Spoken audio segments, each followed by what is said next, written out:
तो मेरा नाम राहुल है। आज की वीडियो में हम सीखेंगे कि कैसे हम AWS में AMI क्रिएट करते हैं।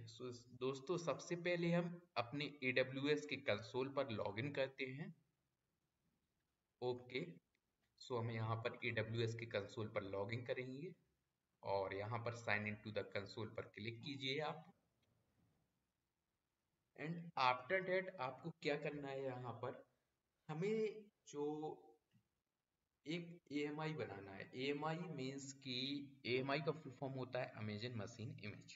ओके, AMI बनाने का सबसे पहला प्रोसीजर है कि हम एक EC2 इंस्टांस यानी कि या तो लिनक्स सर्वर या विंडोज सर्वर, कोई भी सर्वर लेते हैं। फिर उसके बाद हम उस सर्वर से एक AMI यानी कि एक इमेज क्रिएट करेंगे और उस इमेज क्रिएट करने के बाद उसकी टेस्टिंग करेंगे। दोस्तों, सबसे पहले हम एक सर्वर क्रिएट कर लेते हैं। ओके, सबसे पहले एक सर्वर हम क्रिएट करने के लिए लॉन्च इंस्टांस पर क्लिक करते हैं। ओके, एंड आप okay, console is slow, very slow. Okay, यहाँ पर हम एक विंडोज सर्वर क्रिएट कर लेते हैं। ओके, विंडोज सर्वर, और इसके बाद हमें इमेज सेलेक्ट कर लेते हैं। विंडोज की इमेज सेलेक्ट करते हैं और इस विंडोज की जो हमने इमेज सेलेक्ट की है उसकी AMI ID है, यहाँ पर शो हो रही है। इसके बाद इंस्टेंस टाइप T2 माइक्रो लिया है हमने, क्योंकि यह फ्री टियर में एलिजिबल है। ओके, इसके बाद हम एक की पेयर बना लेते हैं। ओके, की पेयर का नेम आप कुछ भी दे सकते हैं, हमने इसका नेम दिया विनकी। ओके, और इस की पेयर को आप डाउनलोड कर लेंगे। आफ्टर दैट यहाँ पर ऑटो असाइन पब्लिक IP ने डिसेबल है, आप इसको इनेबल कर लीजिए। ओके, यहाँ पर हमें RDP की रिक्वायरमेंट होगी। ओके, हम इसको लॉन्च करते हैं। ओके, जैसे ही ये हमारा जो EC2 इंस्टांस है, विंडोज सर्वर है, ये हमारा क्रिएट हो जाएगा। हम इसको सिंपली कनेक्ट करेंगे और इससे एक AMI क्रिएट करेंगे। ओके, थोड़ा वेट कर लेते हैं, ये लोड हो रहा है। ओके, हम यहाँ पर जब तक इसका डिटेल देख लेते हैं। यह हमारा जो विंडोज सर्वर है। ओके, यहाँ पर रनिंग स्टेटस। ओके, यह हमारा रनिंग स्टेटस में शो होने लगा है। जो हमारा यह विंडोज सर्वर है, यह availability zone AP south 1A। AP south 1A means यह हमारा मुंबई के अवेलेबिलिटी जोन 1A में बना हुआ है। ओके, एंड इसका पब्लिक IP है, यहाँ पर शो हो रहा है। ओके, एंड अब हम इसको कनेक्ट करेंगे और जैसे ही हम विंडोज सर्वर में लॉगिन करेंगे, कुछ डेटा फॉर टेस्टिंग पर्पस के लिए हम कुछ डेटा सर्वर में, विंडोज सर्वर में हम कुछ डेटा और कुछ फाइल्स वगैरह हम वहां पर अपलोड कर देंगे या डाल देंगे, और फिर उसके बाद हम टेस्टिंग करेंगे। इसके लिए सबसे पहले हम इसको कनेक्ट करते हैं।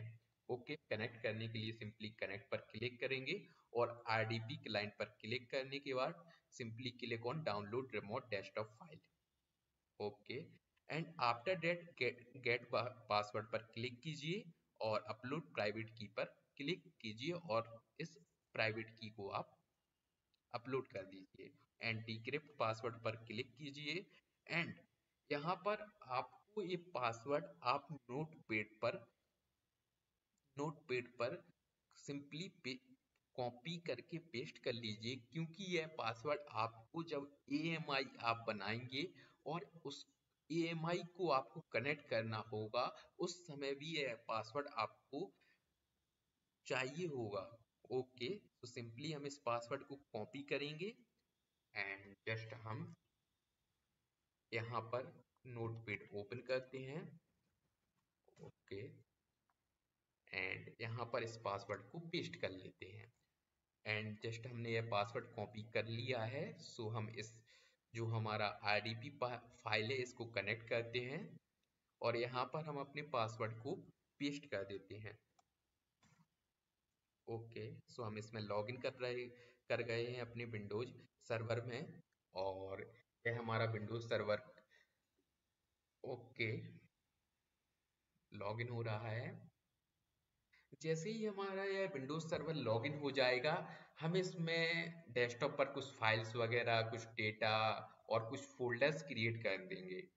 ओके, सो हम जो फाइल्स वगैरह डेस्कटॉप पर क्रिएट करना चाहते हैं, या हम एक काम करते हैं, अपने जो सिस्टम है सिस्टम से कुछ फाइल्स वगैरह कॉपी कर लेते हैं। ओके, और डायरेक्टली वहाँ पर हम पेस्ट कर देंगे। ओके, सो हम यहाँ पर कुछ ओके लोगो वगैरह यहाँ से और कुछ डेस्कटॉप से भी ओके डेटा को हम कॉपी कर लेते हैं। Okay, that's enough. इसको हम कॉपी कर लेते हैं और जस्ट हम अपने सर्वर पर चलते हैं और यहाँ पर जस्ट हम जो हमने डेटा को कॉपी किया है उस डेटा को हम यहाँ पर पेस्ट कर देते हैं। ओके, एंड ओके, सो हमने उस डेटा को यहाँ पर पेस्ट कर दिया है। ओके, आप चाहें तो यहाँ पर फोल्डर भी बना सकते हैं। ओके, कोई फोल्डर बना दीजिए आप, जैसे कि हमने एक फोल्डर बना दिया AWS। ओके, इसमें भी चाहें तो आप डेटा डाल दीजिए। ओके, हम इसमें एक PDF फाइल डाल दे रहे हैं। ओके, अब हम इसको सिंपली क्लोज कर ओके, सो अब नेक्स्ट प्रोसेस है कि जो है हमारा सर्वर है विंडोज सर्वर, हम इससे AMI क्रिएट करेंगे। सो ओके, हम अपने सर्वर पर चलते हैं। यहाँ पर आप अपना जो सर्वर रनिंग स्टेट में है इसको आप सिंपली सेलेक्ट कीजिए और यहाँ पर आपको एक्शन शो हो रहा है, एक्शन बटन। यहाँ पर आप सिंपली इमेज एंड टेम्पलेट पर क्लिक कीजिए और क्रिएट इमेज पर क्लिक, और इमेज का नाम आप कोई भी दे सकते हैं। जैसे हम ये इमेज जो क्रिएट कर रहे हैं विंडोज सर्वर की क्रिएट कर रहे हैं, तो हम डाल देते हैं AMI Windows. Okay, and description आप देना चाहते हैं कि आपने ये जो इमेज बना रहे हैं वो किस डेट में बना रहे हैं, तो हम दे देते हैं यहाँ पर 7 अप्रैल 2024, 7 अप्रैल 2024 Windows server AMI 4 testing. Okay, तो हमने यह इसको डिस्क्रिप्शन दे दिया। और नो रिबूट मतलब कि हमारा यह कोई डाउन टाइम नहीं आना चाहिए, जो हमारा रहेगा सर्वर यह रिबूट नहीं होना चाहिए। सो इनेबल कर देते हैं इसको नो रिबूट को और जस्ट क्रिएट इमेज पर क्लिक करते हैं। सो हमारी दोस्तों यह यहाँ पर AMI क्रिएट हो गई है। ओके, सो हम यहाँ पर लेफ्ट साइड में इमेज ऑप्शन में AMI पर सिंपली क्लिक करते हैं, तो हमारे यह AMI क्रिएट हो गई है। इसके बाद जो AWS में रहता है कि AWS में जब भी हम AMI क्रिएट करते हैं, कस्टम AMI क्रिएट करते हैं, तो AWS बैकएंड पे उसका स्नैपशॉट भी बनाता है। सो देख लेते हैं क्या हमारा स्नैपशॉट भी तैयार हो गया है, बन गया है। सो सिंपली स्नैपशॉट पर क्लिक करते हैं। ओके, तो थोड़ा टाइम लेगा मे बी क्रिएट होने में। ओके, सो स्नैपशॉट भी बन गया हुआ है। ओके, सो अब हम चलते हैं अपनी AMI पर चलते हैं और इसे रिफ्रेश करते हैं। ओके, जस्ट हम अपनी AMI, ये हमारी जो AMI है। ओके, हमें अब क्या करना है, इस AMI से हमें इस AMI से एक सर्वर क्रिएट करना है। ओके, सो हम क्या करते हैं कि जो हमने सर्वर से जिस सर्वर से AMI क्रिएट की है उस सर्वर को हम टर्मिनेट कर देते हैं, क्योंकि अब हमें उस सर्वर की आवश्यकता नहीं है, क्योंकि हमने इस सर्वर का बैकअप, यानी कि एक तरीके से बैकअप ही बोल सकते हैं, हमने उसका AMI कस्टम AMI बना लिया है। ओके, सो हम यहाँ पर आकर इसको टर्मिनेट करते हैं। जैसे ही हमारा यहाँ सर्वर टर्मिनेट हो जाएगा, okay so successfully terminated. Okay, so अब हम यहाँ पर AMI पर आते हैं और यहाँ पर सिंपली AMI को सेलेक्ट करते हैं और यहाँ से हम AMI से इंस्टेंस क्रिएट करते हैं, लॉन्च इंस्टेंस फ्रॉम AMI पर क्लिक करते हैं। जैसे ही हम यहाँ पर क्लिक करते हैं तो यहाँ पर हम इसका नेम देंगे, सर्वर का नेम। ये हम AMI से सर्वर बना रहे हैं तो हम इसको नेम देते हैं AMI सर्वर। ओके, इसके बाद जो की पेयर आप चाहें तो अगेन कोई दूसरा की पेयर बना सकते हैं। ओके, कोई दिक्कत नहीं, अगेन कोई की पेयर बना लीजिए आप, विंडोज या AMI की पेयर। ओके, AMI की। ओके, एंड क्रिएट की पेयर पर क्लिक कीजिए। ओके, एंड आफ्टर डेट यहाँ पर auto assign public IP disable है, तो हमें इसको इनेबल करना होगा, क्योंकि हमें RDP भी लेना है। ओके, RDP इनेबल है। या आप यहाँ पर आके जो आपका ओल्ड सिक्योरिटी ग्रुप है उसी को ले लीजिए। ओके, आपने कोई सिक्योरिटी ग्रुप बनाया है कि नहीं बनाया है, मे बी नहीं बनाया है तो ओके, कोई दिक्कत नहीं, न्यू सिक्योरिटी ग्रुप बना लीजिए। ओके, इसको RDP हमने इसमें इनेबल कर दिया है। ओके, यहाँ पर हम लॉन्च इंस्टेंस पर क्लिक करेंगे। ओके, जैसे ही हम लॉन्च इंस्टेंस पर क्लिक करेंगे तो हमारा एक इंस्टेंस क्रिएट हो जाएगा। किससे? जो यह हमारा इंस्टेंस क्रिएट हो रहा है, इंस्टेंस हमारी कस्टम AMI से क्रिएट हुआ है। ओके, सो अब हम व्यू ऑल इंस्टेंस पर क्लिक करेंगे। जैसे ही हम व्यू ऑल इंस्टेंस पर क्लिक करेंगे तो हमारा एक सर्वर जो हमने, ओके सो थोड़ा टाइम ले रहा है। ओके, यह रनिंग कंडीशन में आ गया है। ओके, अब हम इस सर्वर को कनेक्ट करें।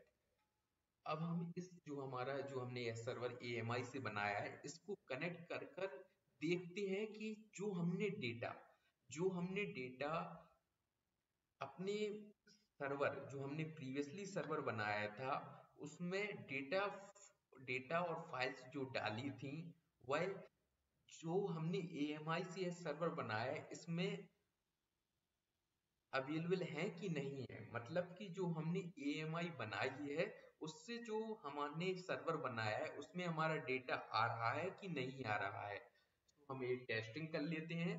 तो सिंपली कनेक्ट पर क्लिक करेंगे और RDP क्लाइंट पर क्लिक करेंगे और इस RDP फाइल को कॉपी कर लेंगे।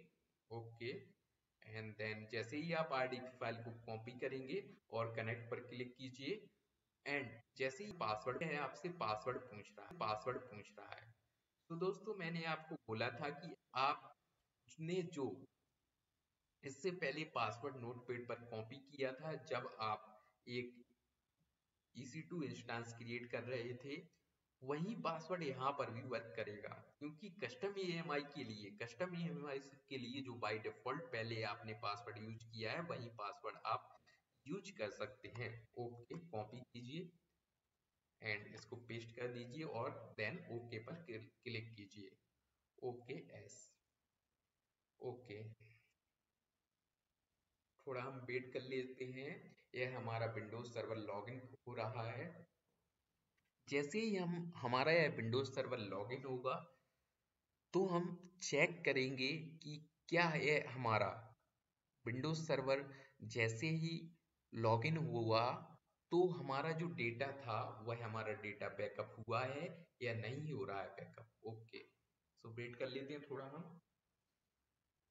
ओके, तो दोस्तों देखिए आप, जो डेटा हमारे पुराने सर्वर में था और हमने जो AMI से सर्वर बनाया है वो पूरा का पूरा डेटा यहाँ पर हमारा शो हो रहा है। सो दोस्तों इस प्रकार से हम AWS में EMI क्रिएट कर सकते हैं और फिर उस EMI से एक इंस्टेंस क्रिएट कर सकते हैं और फिर इस प्रकार से मैंने आपको बताया कि टेस्टिंग के जरिए कैसे उस डेटा को हमने EMI के थ्रू उसका बैकअप लिया।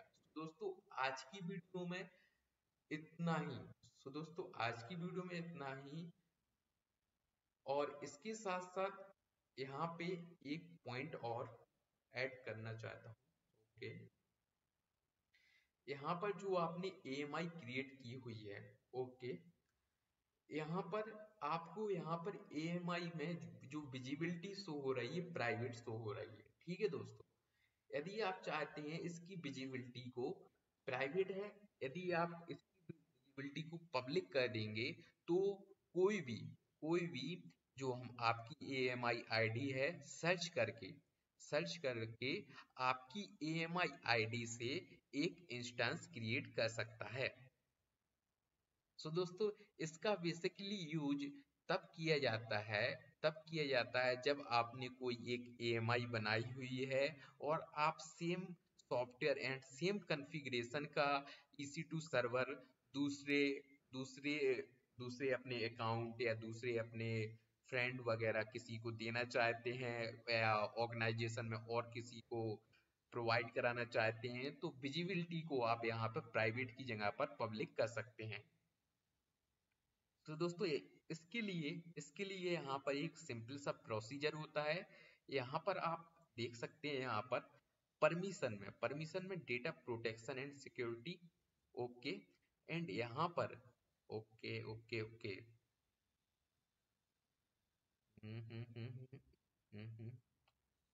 पब्लिक एक्सेस, यहाँ पर block public access for EMI,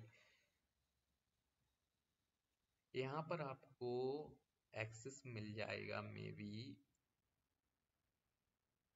यहाँ से आप EBS encryption block public access for EMI manage पर जाएंगे।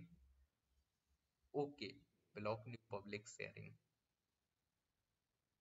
यहाँ पर आपको 1 सेकेंड ये पूरा क्लियर कर देते हैं। EMI पर चलते हैं और यहाँ पर स्टोरेज में परमिशन पर चलते हैं और एडिट EMI परमिशन पर चलते हैं।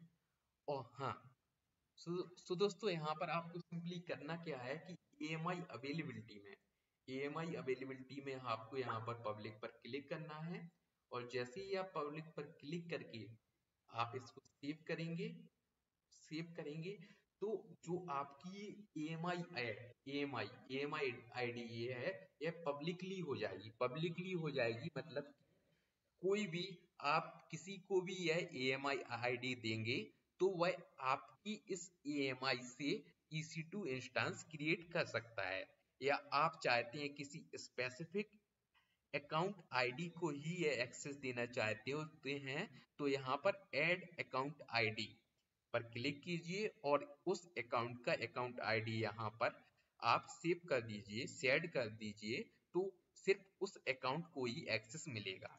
ओके, दोस्तों इसके बाद का प्रोसेस, आप इसके बाद जो इसको डिलीट जरूर कर दें क्योंकि आपका बिल बन सकता है। दोस्तों इसके लिए आपको सिंपली करना क्या होगा कि सबसे पहले EMI को डी रजिस्टर करना होगा। EMI पर क्लिक कीजिए और यहाँ पर डी रजिस्टर EMI पर क्लिक कीजिए। EMI डी रजिस्टर हो गई है। अब इसके साथ साथ इसमें स्नैपशॉट भी बना हुआ है तो स्नैपशॉट को आप डिलीट कर दीजिए। Okay, delete snapshot. ओके, अब इसके बाद और क्या बना हुआ है। ओके, स्नैपशॉट डिलीट हो गया, EMI डिलीट हो गया। इसके बाद इंस्टेंस को भी आप डिलीट कर दीजिए, यानी कि टर्मिनेट कर दीजिए।